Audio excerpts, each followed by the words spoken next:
मित्रों नमस्कार।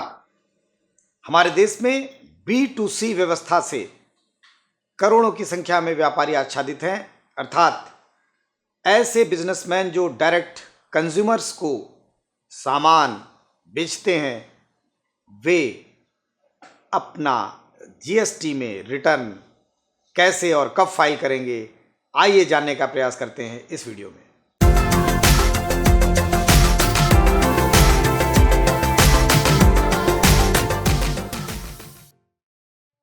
मित्रों, लाखों करोड़ों की संख्या में हमारे देश में ऐसे व्यापारी हैं, पेशेवर हैं जो B2C मॉडल एडॉप्ट करते हैं, अर्थात बिजनेस टू कंज्यूमर, अर्थात बिजनेस कर रहे हैं और कंज्यूमर्स को या कस्टमर्स को माल की सप्लाई दे रहे हैं। ऐसे व्यापारियों के मस्तिष्क में यह प्रश्न है कि क्या हमें मासिक आधार पर 3 रिटर्न फाइल करने पड़ेंगे। विदित हो कि GSTR 1, GSTR 2, GSTR 3 की चर्चा गली गली में है। बताता चलूं, GSTR 1 आउटवर्ड सप्लाई का रिटर्न है जो कि अगले माह की 10 तारीख को फाइल होना है। GSTR 2 इनवर्ट सप्लाई का रिटर्न है जो कि अगले माह की 15 तारीख को फाइल करना है। और एक कंसोलिडेटेड रिटर्न, जिसको फाइनल रिटर्न कहा जा सकता है, मंथली फाइनल रिटर्न कहा जा सकता है, वो आपको अगले महीने की 20 तारीख तक फाइल करना है। लेकिन वास्तव में व्यापारी को सिर्फ और सिर्फ एक रिटर्न फाइल करना है आउटवर्ड सप्लाई का, अर्थात GSTR 1 उसे मेहनत करके डाटा फीड करके फाइल करना है। जीएसटी नेटवर्क इतना सॉलिड, इतना तगड़ा, इतना स्वचालित है कि GSTR 2, GSTR 3 वो स्वतः निर्माण कर लेगा। तो B2C वाले ऐसे व्यापारी जो 20 लाख रुपए से ऊपर का व्यापार कर रहे हैं या कंपोजिशन स्कीम से आच्छादित नहीं है, या वो व्यापारी जो रजिस्टर्ड हैं, उनके लिए सबसे पहले अगले माह की 10 तारीख तक GSTR 1 में आउटवर्ड सप्लाई की डिटेल भरना आवश्यक है।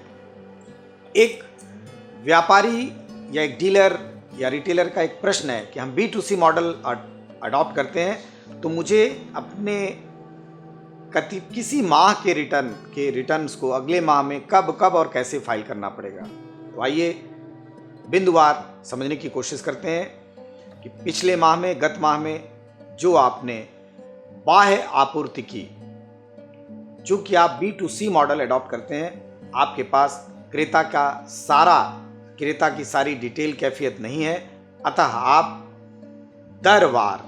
कर की दरवार पहले एक सारांश या समरी बना लीजिए, जैसे कि शून्य रेट, 5% की दर, 9% की दर, 12% की दर, 18% की दर, 28% की दर। माना आपने गत माह में इन प्रतिशत के अंतर्गत आने वाली जिन कमोडिटीज को सेल किया है, आउटवर्ड सप्लाई की है, उनकी एक समरी बना लें कि 5% में इतने मूल्य का सामान, 10% में इतने मूल्य का सामान, 9% में इतने मूल्य का सामान, 12% में इतने मूल्य का सामान, 18% में इतने मूल्य का सामान और 28% में इतने मूल्य का सामान। इसकी एक समरी बना लें और उसी समरी को आप GSTR 1 में फीड कर दें, अर्थात दर के अनुसार वस्तुएं जिनकी आपने आउटवर्ड सप्लाई की है, उनका मूल्य और दर के आधार पर कर की विवरणी आप GSTR में फाइल कर देंगे। आपके लिए गत माह की आउटवर्ड सप्लाई जो दरवार है, करवार है, कर की दरवार है और सारांश में दी गई है, समरी करके फीड की गई है, इसको फाइल करने की, इलेक्ट्रॉनिकली फाइल करने की GSTR 1 में अंतिम तिथि अगले माह की 10 तारीख निर्धारित है। अब इसके पश्चात जो आपने सप्लाई प्राप्त की है, जो आपकी इनवर्ट सप्लाई थी, इसके लिए आपको कोई रिटर्न बनाने की आवश्यकता नहीं है, चूंकि जिन आपूर्तिकर्ताओं से आपने इनवर्ट सप्लाई ली है, जब वो अपने आउटवर्ड सप्लाई का रिटर्न 10 तारीख को फाइल करेंगे तो आपकी डिटेल, आपके जीएसटीएन, आपके जीएसटी नंबर पे वो डिटेल स्वचालित रूप से सॉफ्टवेयर के माध्यम से GSTR2 में दिखने लगेगी। तो जैसा लोगों को भ्रांति थी कि हमें इनवर्ट सप्लाई के लिए GSTR2 रिटर्न भरना है, ऐसा नहीं है। GSTR2 रिटर्न आपका ऑटोमेटिक बनकर तैयार हो जाएगा। आपको सिर्फ ये देखना है कि 15 तारीख 10 से 15 के बीच में आपको सिर्फ ये मॉनिटर करना है, ये देखना है, ये परसू करना है कि आपने वाकई जिन लोगों से माल खरीदा था या इनवर्ट सप्लाई ली थी उन सब ने आपका डिटेल फीड कर दिया है या नहीं। और अगर किसी ने आपकी डिटेल फीड गलत की है तो उसे आप करेक्ट करवा लें, और अगर फीड नहीं किया है तो उसे प्रार्थना कर लें, उसे फ़ोन कर लें, उसे SMS कर लें, उसे मेल कर दें कि वो आपकी डिटेल को फाइल कर दे।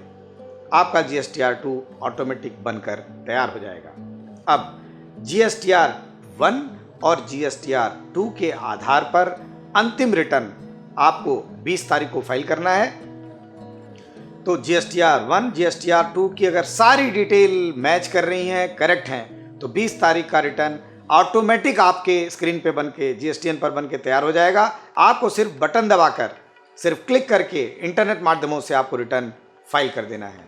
तो पुनः बता दूं, GSTR1 का रिटर्न आपको समरी कर की दर वार सारांश बनाकर फीड करके फाइल करना है। नंबर 2, GSTR2 ऑटोमेटिक बनकर तैयार हो जाएगा। आपको सिर्फ मिलान करना है, रिकॉन्सिलेशन करना है। यदि कोई कमी है तो जिनसे आपने मूल्य की सामान की प्राप्ति की है उनको सूचना देनी है, करेक्शन करा लेना है, और GSTR2 को ऑटोमेटिक रूप से जो कि तैयार है उसे 15 तारीख को फाइल कर देना है बटन दबाकर। और GSTR1 और GSTR2 की जो समरी है वो अंतिम रिटर्न है 20 तारीख को, उसका भी मिलान कर लीजिए। अगर कोई त्रुटि है तो उसको संशोधन करा लीजिए।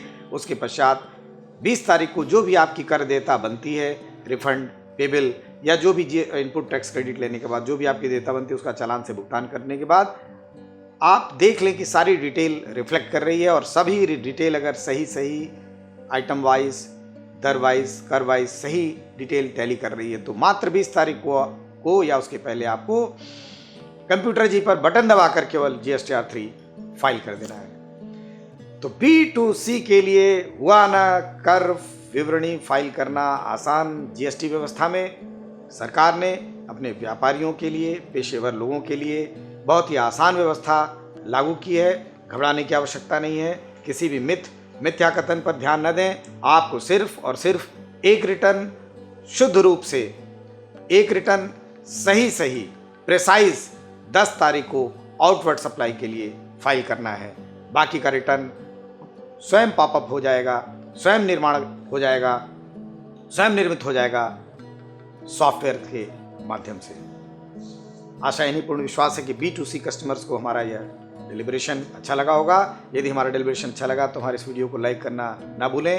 अभी तक अगर मेरे चैनल को सब्सक्राइब नहीं किया तो अवश्य सब्सक्राइब करें।